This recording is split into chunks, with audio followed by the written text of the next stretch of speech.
A lot of product teams are excited about AI research, things like synthetic users and AI-moderated interviews. A lot of UX professionals are also quietly worried about what might get lost in the process. So if you're feeling that tension between speed and responsibility, stick around because today we're going to talk about AI governance and how to use AI responsibly.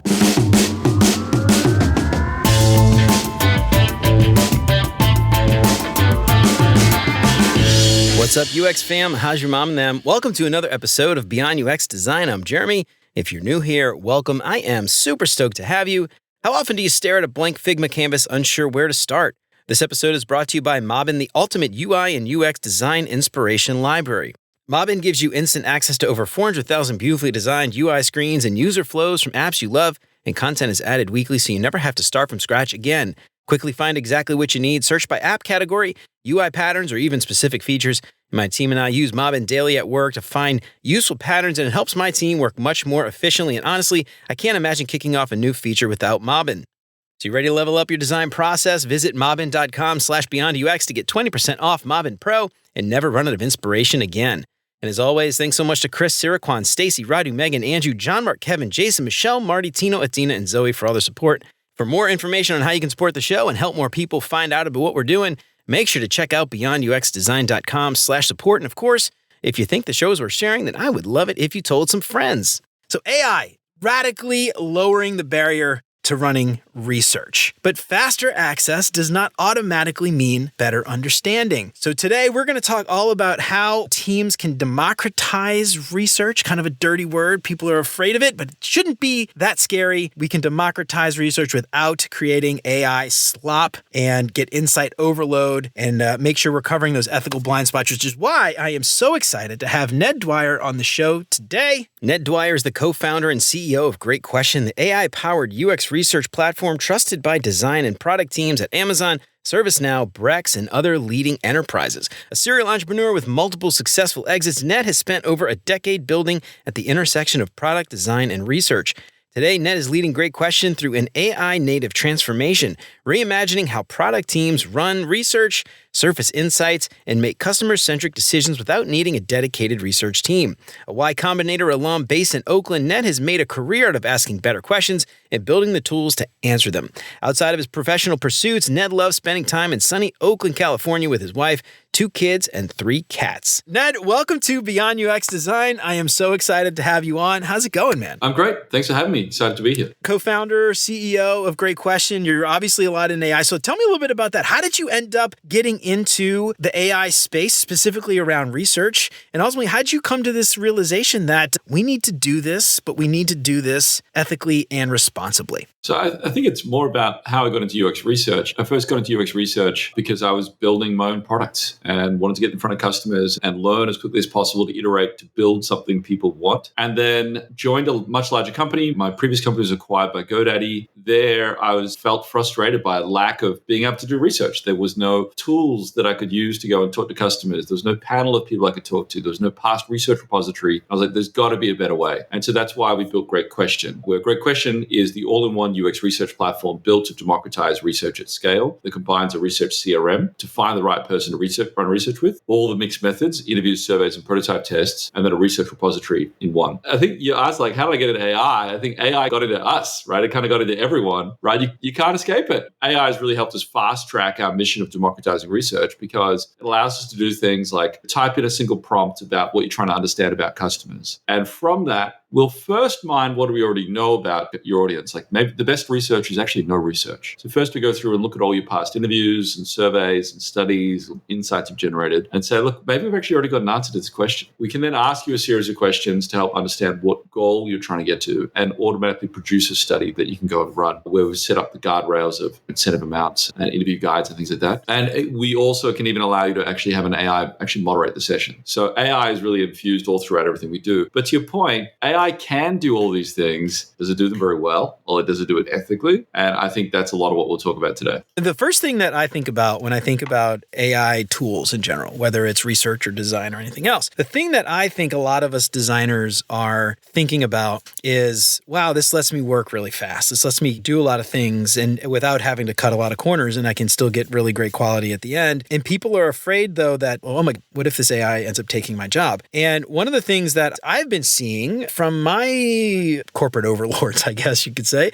is this expectation now to use AI. Why aren't you using AI? You need to work faster. You need to work faster. And I think there's this often like I don't know if it's a misconception, depends on you ask, this expectation of speed, but that comes often at a cost. And so there's speed, but is it producing higher quality? And I'm curious, so if we can go from idea to prototype in just a matter of hours now, what's been your experience before we even start about how to manage it? I'm just curious what kind of things you've seen where teams start to confuse speed and progress and quality. Yeah, I've definitely seen that happening. There's certain people in our industry, folks like Greg Bernstein who's at Medium, posted a thing on LinkedIn about basically you've got a couple of choices when you're faced with AI coming in, threatening your job. You can decide to embrace AI. I'm not going to be replaced by the person using AI, so let me become the person using AI. You can try to adjust the AI. You can fight the system a little bit and say, look, we need more ethical AI. We need guardrails in place and AI in only these situations. Go with the flow or work with the system. But you can also exit the system. And Greg Bernstein talks about, I choose to exit. I don't want anything to do with this. I don't want to push this forward because I think this is going to replace our jobs, and I don't think that's a good thing. Steve Jobs talks about the computer is the bicycle for the mind. And now, can you imagine you've got to go and ride to your job across the other side of town, and you could walk there and it's going to take you 3 hours, or you could ride a bike and it's going to take you 20 minutes. What should you do? If you had an employee that was 3 hours late, he's like, get on a bicycle. What is wrong with you? Of course. And so I think that's really how I think about this is that, look, there's a degree to which you should go and use these tools, but there are plenty of opportunities in your workflow to go and easily and safely speed up your workflows. I'll give you an example for me. I use AI frequently to go and write product requirements documents. And previously I'd go and write these completely manually by hand. And it would probably take me a week because there's a lot of thought to go into it, pulling data and doing this sort of stuff. Now I can get 80 or 90% of the way there by dictating to the AI to produce a pretty good outline of a PRD. I have an MCP set up that goes and connects to my other tools. It connects to a research repository, a great question. It connects to a Linear to see all of our project management tickets and support tickets. It connects to Mixpanel to pull in our quantitative data analytics. And then it's able to help actually produce a much more rounded thing in an hour or two. Now, do I go and publish that and push that to my team? I don't. That would be producing AI slop. It's very easy to drown my team by just publishing what you get from ChatGPT, right? And why would they need me to do that? They can go and query ChatGPT as much as I can. And so really it's that last 20%, which is the most of the work, where I'm editing down to go and find issues or things that are inaccurate, update things with my perception of what's going on in the market. I have to do that because the AI doesn't have all the context that I have as the CEO and the founder and the product manager, because I've been in that meeting with a customer where it wasn't hearing about it. I'm on X looking at other threads about where the industry is going. I know the conversations I have with investors, which are not in the model. And I think these are all important to understand because it helps you realize that we're not likely to be replaced by AI anytime soon, unless it goes and has a holistic knowledge of everything around us, all of our context. But it's remiss of you as a professional to try to reject leveraging AI to go and streamline parts of your job, even if it's writing PRDs. I want to level set there because I think this is something that I think a lot of people are worried about, and I think rightfully so. There's a lot of stuff to learn. It's a learning curve, and especially people who have been doing this job for 15, 20 years, they've gotten really good at doing it that way. And suddenly, something else comes along and changes the paradigm of how everyone is working. And suddenly your process that you've built up over 15, 20 years is no longer the best way to do it. And so I think this is just something shocking for a lot of people, perhaps. And we're having these conversations now. Maybe we'll look back, 15 years and think like, this is so silly. Why would anybody have been pushing against this? But I think this is like a really important thing to level set for the conversation today. The other thing that I want to sort of level set on before we get into this, I should have mentioned this earlier. You and I met at UXCon back in October, I guess it was, but you had a really great talk about democratization. I think it's interesting. You mentioned, we asked a question about AI before, and it was like, AI is there. Democratization existed before AI, obviously. There were people trying to do research on their own, product managers or whoever, and researchers were pushing back on that. AI has just enabled it to now make it a lot easier for people to mine data they might have had a hard time doing before, or put together the documents and the research plans, and the AI moderating stuff now, obviously, is something that we couldn't have maybe done 5, 10 years ago. So I want to level set on democratization. It's a divisive subject. It is polarizing. Some people are very far on one side. UX researchers with PhDs should be the only ones that ever touch a research plan. On the other side, just I want to go talk to 1,000 people or send a poll to Twitter, and that's considered research. So I want to maybe level set on your concepts of democratization and what that means. And then we're going to talk a little bit about how we govern that, especially using AI. So let's talk a little bit about that first. What does democratization mean to you? Democratization is a really broad spectrum. And I think and I can understand why it's controversial, because you're effectively saying, I can do your job better than anyone else. The reality is, like, a lot of industries have been democratized. And so the refrain I hear is, no one's trying to democratize brain surgery. Correct. No one is trying to democratize brain surgery. We're absolutely been democratizing medicine for a very long time. Nurses are a form of democratized medicine. Pharmacists are a form of democratized medicine. First aid kits and first aid training and first responder training, EMTs. All these things have actually gone and said, how can we go and empower more people to be doing this function than the people that are medical doctors? And so I think it's similar in every other category. When I look at democratization, it's a huge spectrum. I think what researchers have typically been against is the idea that a product manager can come in and run some huge ethnography or conjoint analysis with no guardrails in place. Suddenly they can go and run some research with children in a developing country and come back and state that as fact. I think that's a pretty extreme view of it. When I think about democratization, at its most basic unit is, do we believe we should democratize access to insights produced by researchers? I think that's fairly uncontroversial. The idea that you could produce an insight that you don't want anyone to read is the definition of insanity. Now we go up a chain. Do we think that product managers should be able to read customer feedback that comes in, NPS scores maybe, or CSATs, or social media mentions? Do we believe maybe that designers could do their own usability testing? Maybe that's a little bit controversial for some people. In the research that we've done, 90% of people are actually, in UX researchers, leaders, directors and above, support designers doing their own prototype testing. And so then we start getting towards maybe some more controversial things like surveys and running interviews and what should they be used for. I think ultimately it comes down to each organization is really unique and is very different. If you're working with very vulnerable populations, like working with children as one example, you probably want to have some training about how to work with children and anti-bias training and some checks in place. And if you're a financial services institution, you've got these regulations involved, you probably want to have some checks and balances in place there. If you're trying to make a really critical decision through a one-way door, like we're going to completely change our business model or pivot our entire company, look, you probably want to have a researcher involved and some more guardrails in place. But the idea that nobody should be talking to customers to run any kind of research except for if you've been ordained and have a PhD and a capital R UX researcher is insane to me. Now, I think you still need guardrails. No one's talking about a free-for-all. You need to have properly interview guides. You need some anti-bias training. You need some, how much your incentives be, should sample sizes and things like that. But I think it should be much more focused on empowerment. How do we empower people to do to talk to customers in a safe way versus stiff-arming everyone and saying, absolutely not, you can't go anywhere near a customer, because I don't think it's beneficial and helpful.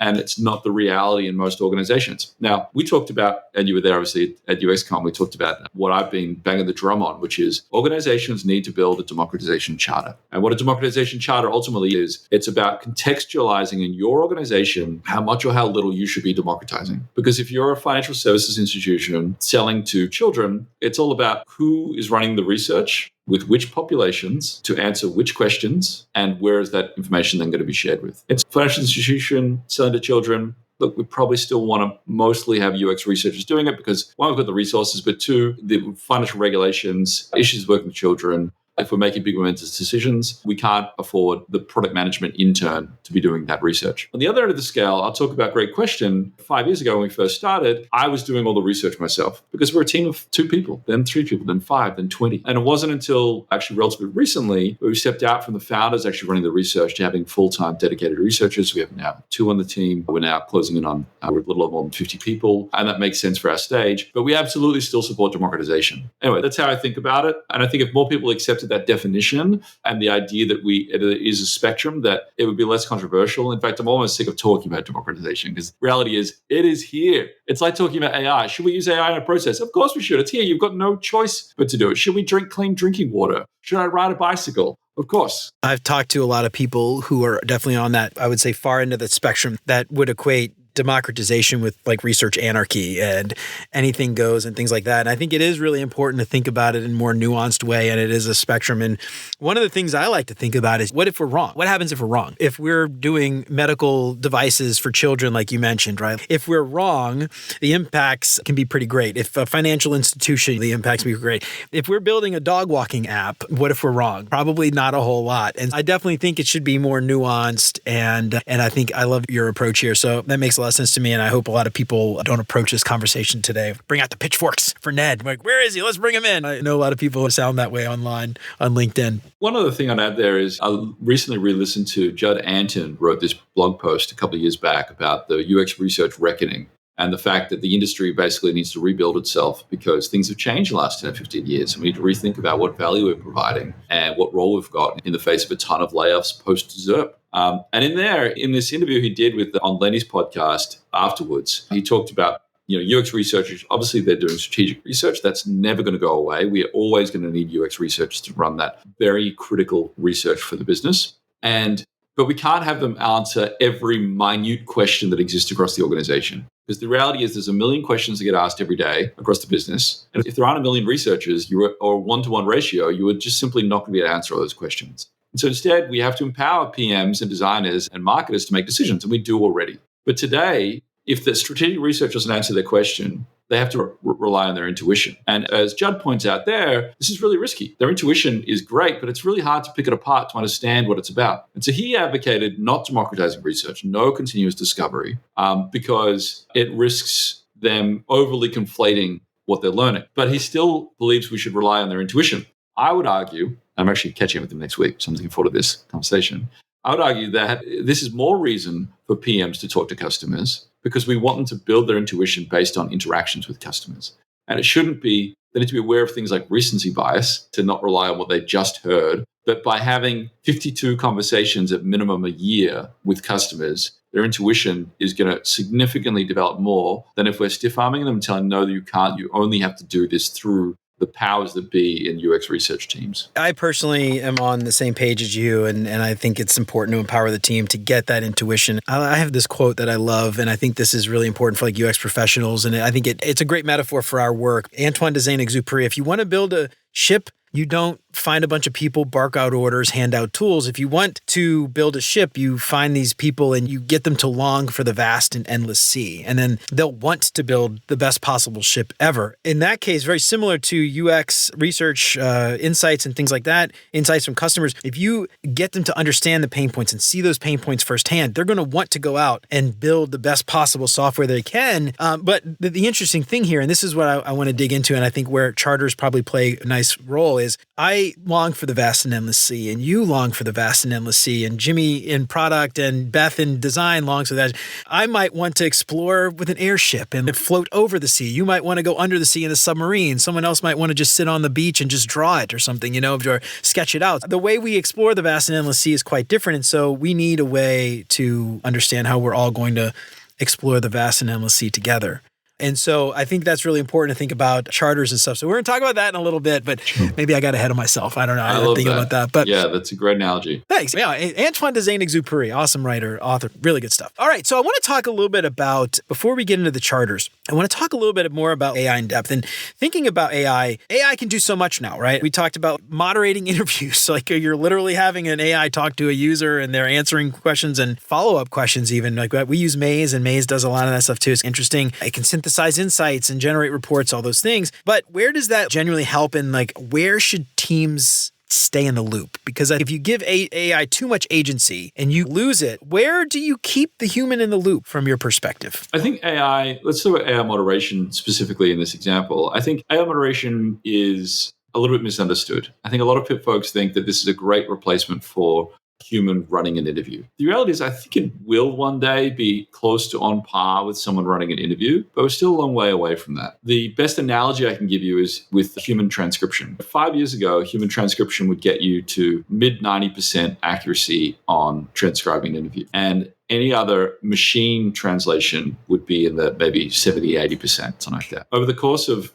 thanks to AI, that gap is now closed. And the idea of a human actually going and transcribing an interview is insane. It takes about 3 hours, 2 to 3 hours, very time intensive and expensive. right? You've got to pay these qualified, highly qualified and trained transcribers to go and do this work for you. There are times when you probably still want to do that. We're talking about some of that court recordings for a medical malpractice suit. Look, I don't know how much we want to go and rely on the AI transcription, but for the vast majority of cases, we're not dealing with that kind of thing. So I think it will improve to that point, but it's not there today. The nearest analogy for AI moderation isn't to a human moderator. It's actually more close to a survey. It's really just a survey that can ask follow-up questions based on your response and that you can talk to. And there are a ton of benefits to that because now we can ask follow-up questions without having to wait 24 hours, right, for someone to respond. I got that question. Oh, damn, I didn't get it quite right. I can do it in the moment when the person's available. And they can talk to it out loud. And what we're seeing in the data is that you get a 125% increase in the volume of themes that are presented by the user when they're talking to an agent than when they're just typing in a text field. That makes sense. Typing is slow and laborious. You're going to put certain things in. When I can talk out loud, as you're hearing right now, I can put a lot more word count out there than I can when I'm typing. And so I think we need to understand the limitations there. So when it comes back to your question, when should you keep the human in the loop? I think it's similar to how important is the research that you're running? Is this one-way door? Is this two-way door? How risky is it? How well do you understand the problem? Using that matrix is going to help you figure out when you want to be the human loop, when not. The best example I give is I think about the drudgery that is churn surveys.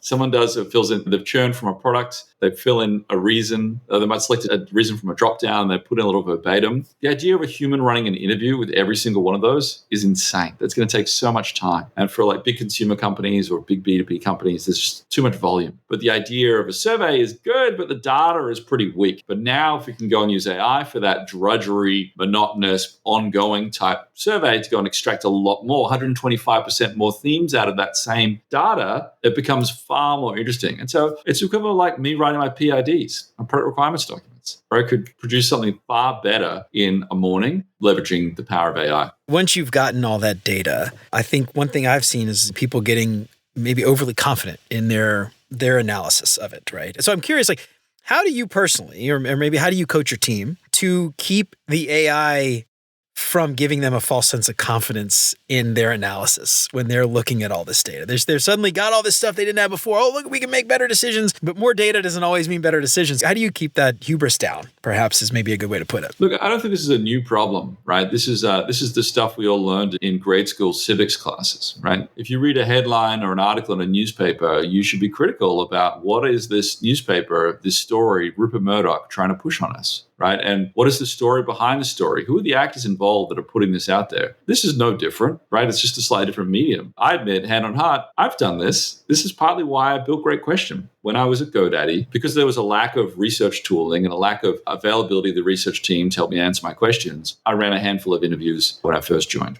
And then what I learned, I went through my very biased interview that I ran with very leading questions. It was terrible, in hindsight. I then treated that as fact, and I paraded it around the organization as reality. My small sample size, my leading questions, customers want this, we should go and build this thing. And I did that because I had no guardrails around me. There was no data governance. No one was able to watch and observe me. And that's all I wanted. I actually craved it at the time. I remember that moment, which is what led me to go and build Great Question. How do we empower researchers and research ops people to have some oversight to help the rogue researchers, the PMs and designers at the front line of the organizations do higher quality research? What do I do internally with a Great Question is, I couch people to say, hey, you need to look at the responses from the AI with a critical eye. You need to steelman your arguments. We often use antagonistic models as well. So we take Claude or Opus and ChatGPT and say, cool, review this output and criticize it and tell me how would we know that this is true and factual.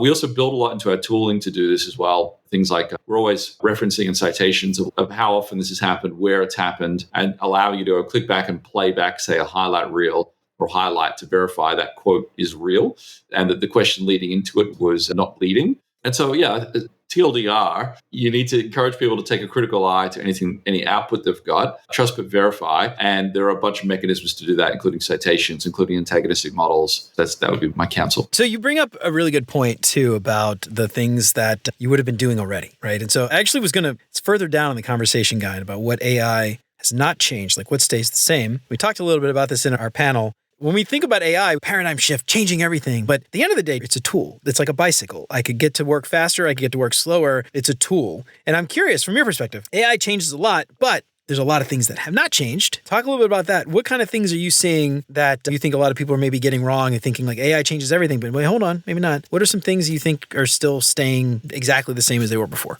I think the big one is we still need research to understand what's going on in people's heads. Still need to talk to customers. Synthetic users is one example of on the extreme of that is that we can now just talk to an AI that can be a facsimile of a user. There are some use cases for that where it can be useful, and I think that will get better and better over time. But fundamentally, to even build a synthetic user, you require talking to customers to understand what it is they want to go and create the foundation. And then people change, culture changes, people change, society changes. And so you need to then refresh it, which is from talking to users. And so I don't think talking to customers is going out of style anytime soon. And so now AI can help us do that better and differently, but that's not going away. The second is appetite for research is actually quite high. Sometimes it's not expressed verbally, but people have questions they're trying to answer about users constantly. And so there is appetite. The question is, how is it going to be fed? Is it going to be fed by them spelunking through the AI themselves? Or is it going to be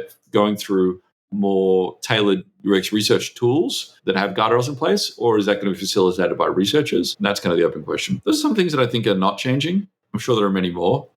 So much of this old is new again. But I think that there are some things that are changing. One example is I can now run 1,000 customer interviews in a minute or in an hour. How do I protect my users? Because I don't want to bombard them with so many questions that they get burned out and they never want to talk to me again for anything, any interview, any survey, any prototype test. Like that, it would be incredibly wasteful and expensive. And so there's risks. We need to put guardrails to prevent these systems from running away from that perspective. Second is we can produce 1,000 insights. I can go and mine my repository right now and tell you all sorts of things about our users and how they're changing and opportunities for how to build and competitors and all kinds of things. But we need to focus on what is the right questions that we actually need to ask and that are aligned with our strategic initiatives as a business, and then selectively produce high quality artifacts and insights to share with the team. Otherwise, we're going to drown. We're going to drown our executives, we're going to drown everyone on the team so they don't know what to go and focus on. You just touched on a couple of things that I wanted to hit on next, which was the idea of creating thousands, hundreds of thousands, millions of insights, and suddenly you've got insight overload. And then you also mentioned something too that I want to steer and talk a little bit about, which is because now I can set up any number of AI moderated tests and surveys and all kinds of things. I'm going to get research fatigue. I'm going to have users that are now suddenly like sick and tired of asking questions. When you think about the charter, I'm curious, how do you go about thinking about what's too much? When is enough? What is the thought process there? What kind of questions are you asking the team to get to that insight so that you can document that and say, this is how we will do this? It's all contextual, right? It's like it really matters about your organization, how many users you've got. If you're Facebook, you've got billions of users. And so look, getting in front of someone that's a Facebook user for something simple is relatively easy. They still need to contact a million people. This is a true stat, 1 million people to run one customer interview because the response rates are slow, because there's probably a little bit of fatigue and all sorts of issues there. But it is very organization dependent. If you're building for one of our customers is Bloomberg, they work a lot with lawyers and legislators and all sorts of folks. And they need to be sensitive about who's being contacted when, because those people are very expensive and their time is very expensive and they need to pay them certain amounts. And so I think it really comes down to figuring out which research in your organization do you think, and which participants and which methodologies do you think still needs to be conducted by a qualified UX researcher, and which do we think we can empower non-researchers to go and run with. And so typically how this lands, let me give you a typical scenario, right? Typically how this lands is when we're talking about running research with administrators, there are often very few administrators for a B2B SaaS company, a B2C SaaS company, and where it's very expensive, we want to use, and it's strategic questions, we go and use the UX research team. When we're talking about things like continuous discovery interviews with users in your particular area, you're building an invoicing feature, you've got 1,000 users, we probably want to give the PM a little bit more control to go and actually run that continuous discovery of those people. Or we're talking about prototype testing for designers. We want to give them a pretty free control. We probably also recruit from different places. You know, when you're talking about recruiting lawyers or legislators, really recruiting through account managers, people that have a relationship there, versus when we're recruiting for prototype testing, generally that's more open-ended, using intercepts and things like that. So I'm not sure if I quite answered your question, but push the cart forward. Well, you just answered it like any good UX designer. It depends. What else could you say?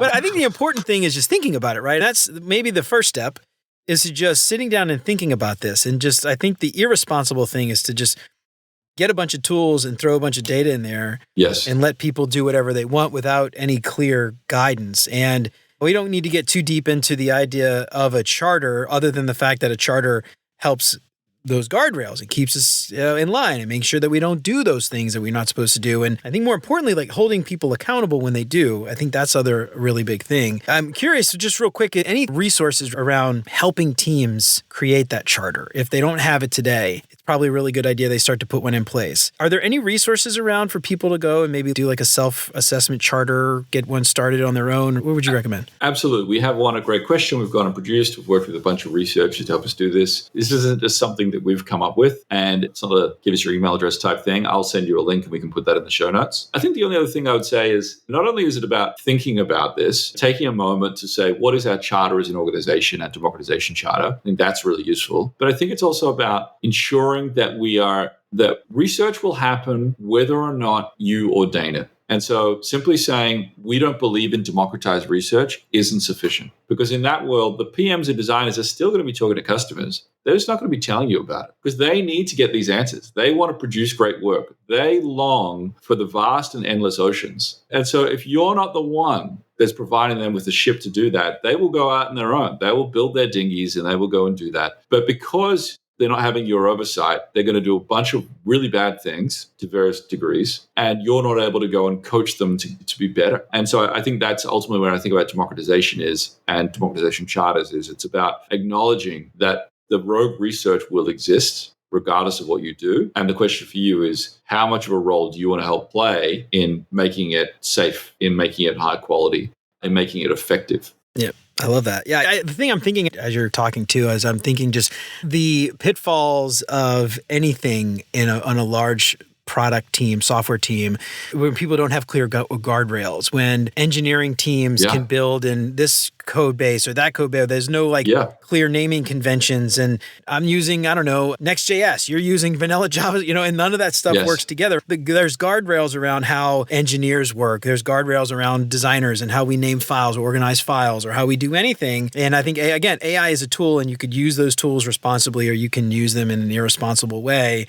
And I think it's just really important to think about, they're not going away, they're not going anywhere. Just like you said, people are going to use those tools whether you want them to or not. And it's imperative that we put together the idea of a charter. I just love that you guys are doing this and promoting this. And I love that we're talking about it today. So before we get into those questions, Ed, real quick, give us one last bit of parting advice before we leave. The biggest piece of advice I give to everyone out there is to lean in aggressively on all the AI tools you can possibly get your hands on. Go deep. I think there's a lot of fear, uncertainty, doubt about AI coming to take our job. And there's fear, uncertainty, doubt about people throw up around the ethics of it and how effective it can be and how useful it can be and quality and all this kind of stuff. I would encourage you to push that all into the distance. The best example I can give you is Will Smith eating spaghetti. You go and look at a video of Will Smith eating spaghetti on YouTube from 3 years ago, and it was terrible. He had 8 fingers, and the fork would go through his mouth. You look at it today, it looks like something out of Hollywood. It's incredible. This is what's happening with all these tools. So you can absolutely rag on the quality of a prototype that's being produced today and say, this will never go in production. It's got security issues. How does it integrate with our architecture? But it's advancing so quickly that if you don't have your finger on that pulse, my biggest way to go and do that is not just using the tools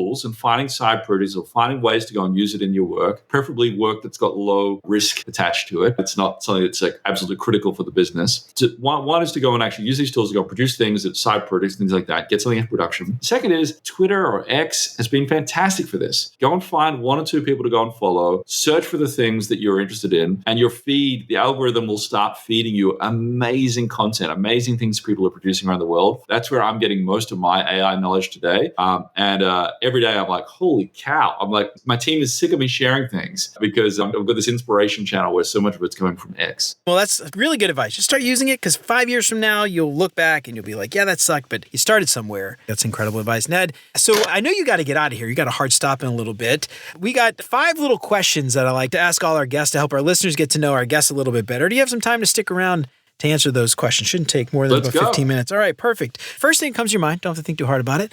These are actually design-related questions, so maybe you answer. Right. Actually, you know what? Since you're like a researcher PM, we'll say, what's your favorite non-blah-blah-blah PM instead of design? All right, so first up, what is your favorite non-research or PM-related book? That is a great question. Non-research or PM related book. Jeez, without making something too normcore. So my favorite non-research or PM related book is actually called Sales Pitch. And it's a technical book about sales pitch, but really it's actually about storytelling. It's about how do you concisely bring down a complicated set of ideas to something that's relatable, that meets someone's mental model where they are versus trying to sell your pitch of this fancy technical thing that you've got to build over here.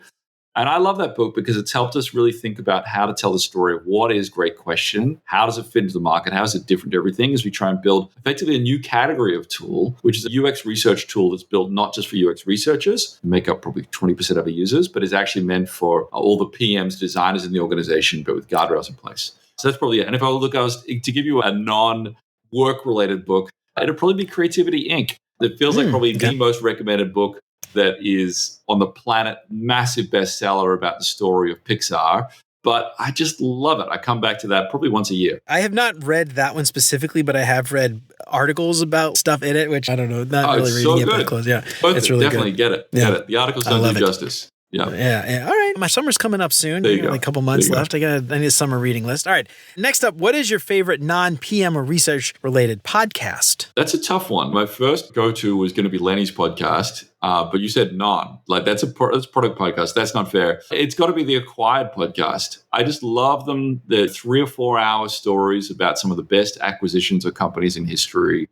The unique insight that led them to go and build this and be successful, be sustainable, be enduring. That's what we're trying to build, a great question. We're definitely early innings, 5 years in, but we've got a long road ahead of us. I love it. Maybe we'll hear you guys on there one day. Yeah, give it Fingers time. crossed. Yeah, I love it. All right. Good luck with that. I hope it works out. All right. Next up, what is your favorite meal? This could be something you've cooked or had at a restaurant or grandma used to cook. Favorite meal? I just come back from Australia, where I'm from. I spent summer there on the beaches of northern Queensland, which is gorgeous. And there's 2 things that Australia does really well. One is kids' playgrounds. You think you've seen a good kid playground? You haven't seen anything. Kids' playgrounds in Australia are just like architectural genius. The second thing Australia does, if Australia had a national cuisine, it would be the breakfast. Really? And everything about the breakfast is done so well, and it's almost a competitive sport there. And look, there's some really extravagant things. Like I had a deep fried poached egg. How does that even work? Which is a really hard thing to do. It's still a runny yolk despite being deep fried, but it's incredible. Sorry, real quick. Is it breaded and fried or is it just poached and then? So what they do is they poach the eggs and then they refrigerate them and then they bread them and fry them really quickly. So it comes out hot and but still gooey in the middle. Anyway, so there's an extravagant breakfast around that. But actually, I like the simpler thing. My favorite thing to get when I'm there is it's sourdough toast with Australian poached eggs, which have got an amazing orange yolk, with Australian bacon, which is kind of like slab bacon, and mushrooms. Very simple, great ingredients. My best meal on the planet. I love that. Yeah, you mentioned Australia it just does breakfast really well. Is that what you mentioned? Toast, bacon. Is mushrooms like a classic kind of Australian side dish for breakfast? It's probably an English thing. Okay, I was going to say, because I know beans and tomatoes and stuff, that's sort of like a British English breakfast. Yes. So I guess there's a tie there, obviously, with Australia. But I did not realize that. Like I would have, you always joke about like, throw a shrimp in the barbie, But I would have thought like barbecue, but I just all the stereotypes I've ever heard of. Anyway, now you got me intrigued. Australian breakfast and kids' playgrounds. I'm going to go Google this deep fried. Is that deep fried poached egg just something like one restaurant does? Is that like a thing a lot of people do down there? A couple of restaurants do it, but I think it's more emblematic of the fact that there's a lot of innovation in breakfasts in Australia. A lot of it in the breakfast space. Believe it or not. It is, yeah. I'm going to Google this. You got me intrigued. It's like about lunchtime here on the East Coast. I got to look this up. I'm getting really, I know, terrible. All right. Next up, what's your favorite vacation spot? Now I just heard about that. Maybe it's Australia getting some deep fried poached egg. Typically we go to Melbourne in Australia, which is a little bit like Australia's answer to Seattle in that it can be gorgeous, but man, the weather can be highly variable. This year we went to a place called Noosa, which I believe is the paradise on planet Earth. Fantastic beaches, great food, great breakfasts, and I caught up some good friends over there. So yeah, that's probably my favorite holiday destination now. I love it, dude. That's awesome, man. Yeah, I've never been. I got to go at some point. point, but the trip there from where I live is got to be so long. So I don't know. We'll see. Yeah. But from the Midwest, it's very hard. All right. Let's see. Last question. This one might not make too much sense for you, but what's your favorite? I'm trying to think of how to reword this for a PM or research, but it's probably not going to work out. Sort of ironic. Actually, I'll just say, what's your favorite design tool that's not Figma? This is a weird question for you, but I actually love getting design answers because as a product manager, all product managers ultimately are frustrated, either engineers or designers. And I think for me, it would be a frustrated designer. I wish that I was a good UX designer. Thankfully, I'm able to use tools like Alloy, which allows you to not only clone all your existing UI in your product and then produce prototypes from that you can interact with. And so the great thing there is that it doesn't just look like any other generic AI prototype tool out there, but it matches the look and feel of your product so people can get past that uncanny valley between there. But how does this work in our current product? It takes all your existing navigation, saves you much time. I use that a lot. Do we ship any of these prototypes to production? No, they still need to go through UX designers before we do. For our large strategic projects, it often will start here, but it will diverge pretty quickly. But yeah, I've been loving that tool lately. Yeah, I started asking this question about Figma back 3 years ago when Figma was like the tool. Now there's so many other AI tools, and now it's just a weird question. I think I might revisit this. All right. Before we get out of here, Ned, one last thing. Let everybody know where they can find you. Give yourself a plug. Tell everybody about Great Question or anything else you want to promote, and let everybody know where they can find you. You can find me on LinkedIn and just search for Ned Dwyer. I'm also on Twitter at Nedwin. But you can also email me anytime, ned@greatquestion.co. And my company is Great Question. We're an all-in-one UX research tool trusted by folks from the enterprise orgs in the Fortune 50 through to fast growth companies like Brex, Canva, and Gusto. We definitely believe in research democratization. We have many customers that really just use us as their research system of record when it's just for the UX research teams, all the way to scaling to thousands of active researchers on a monthly basis with tens of millions of research candidates in their panels. And so that's us. Cool. Yeah. If you're not using Great Question, make sure to check it out. Thank you so much for coming on again, man. Really appreciate your insights, especially around governance and the charters and doing all this stuff responsibly, whether it's democratization or AI. I think that's so important. And I love what you guys are doing over at Great Question. So I really appreciate you coming on, man. Thank you so much. Hey, thank you so much. Appreciate you all. Have a good one. Well, all right, y'all. That's it for Ned and me for today. If this episode got you thinking about AI and using AI responsibly, especially as it relates to democratization, I would love to hear your take. Send me a message on LinkedIn or shoot me an email at hello@beyonduxdesign.com. I would love to hear from you. And if the show's been helpful, the best way to support it is simple. Subscribe wherever you listen to podcasts and leave a quick 5-star review. That would help me out so much more than you could possibly know. And if you want to go a step further and help keep the show independent and ad-free, check out beyonduxdesign.com/support. You'll get early access to episodes and the full video archive for as little as $5 a month. Everything else, episodes, newsletter, show notes, lives at beyonduxdesign.com. And if you're tired of staring at a blank Figma canvas, Mobbin gives you access to over 400,000 beautifully designed UI screens and user flows with a library that grows bigger every week. Kickstart your creativity, streamline your workflow, and level up your design process. Visit mobbin.com/beyondux to get 20% off Mobbin Pro and never run out of inspiration again. And until next time, remember, you're more than a designer because there's more to UX and design. I'll see you around. Take care, y'all.